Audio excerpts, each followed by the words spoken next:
부동산의 물권 변동의 원칙과 예외를 도표로 정리하면 다음과 같습니다. 먼저 법률 행위에 의한 물권 변동이에요. 법률 행위니까 이거는 의사 표시가 필요한 거죠. 꼭 있어야 되는 거죠. 그리고 이것의 법률 행위에 의한 물권 변동의 원칙은 등기가 필요하다는 원칙이 있어요.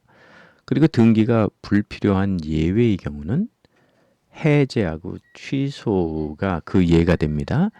그 다음에 법률 규정에 의한 물권 변동이 있는데 법률 규정이라는 거는 법정이라고 보면 되겠어요. 법정에 의한 뭐 이렇게 하면 되겠 법에서 정한 거에 의하면 뭐 이렇게 보면 되겠어요.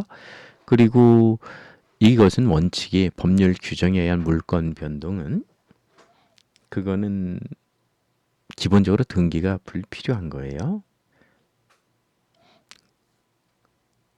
그런데 그 예외적인 케이스로 등기가 필요한 법률 규정에 의한 물권 변동이 있는데 그게 점유 취득 시효예요.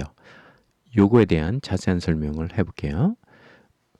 법률 행위에 의한 물권 변동이 있는데 원칙은 등기가 필요하다는 것, 그리고 민법 186조에 따르면 부동산에 관한 법률 행위로 인한 물권 변동은 등기를 해야 효력이 발생한다는 거죠.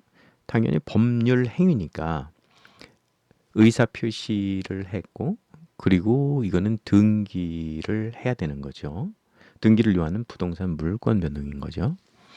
예외가 있는데 예외는 요거예요. 해제나 취소의 경우 등기가 필요하지 않은데요. 이거는 원상 회복의 원칙에 따른 거예요. 왜냐하면 잘못됐으면 원상 회복을 해야 될 거 아니에요. 그래서 원상 회복의 원칙이기 때문에 되돌아가는 거니까 해제나 취소는 그냥 등기가 필요하지 않다.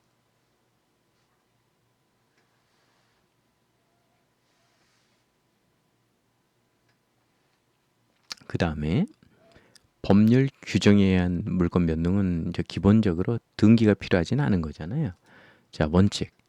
등기가 불필요하다. 민법 187조 본문에 따르면 상속, 공용징수, 수용이라고 그랬죠. 이건 공용징수, 판결, 경매, 기타 법률의 규정에 의한 부동산에 관한 물권의 취득은 등기를 요하지 않는다라고 했죠. 이거에 대한 예외가 또 있습니다. 자, 예외를 보면 점유 취득 시효의 경우 등기가 필요해요. 점유 취득 시효가 완성되면 시효 완성자는 소유권 이전 등기 청구권을 취득하지만 청구는 할 수 있는 거잖아요. 실제로 소유권 취득을 위해서는 등기를 해야 된다. 꼭 기억해야 되겠죠. 네, 주의할 점을 또 볼게요. 주의할 점은 법률 규정에 의한 물권 변동의 경우 등기를 하지 않으면 부동산을 처분할 수 없다는 겁니다. 요거를 조심해야 돼요.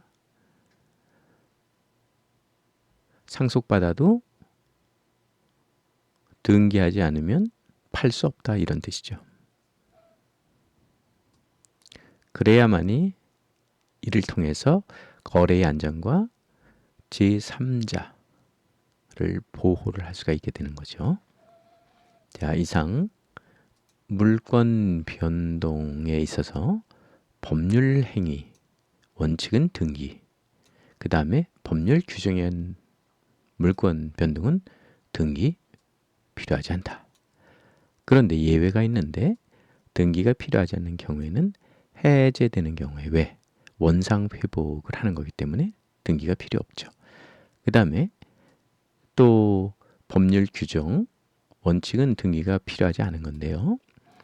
이때 법률 규정에 의한 물권 변동일 때 등기가 필요한 경우가 있는데 이거는 점유 취득 시효인 때 그때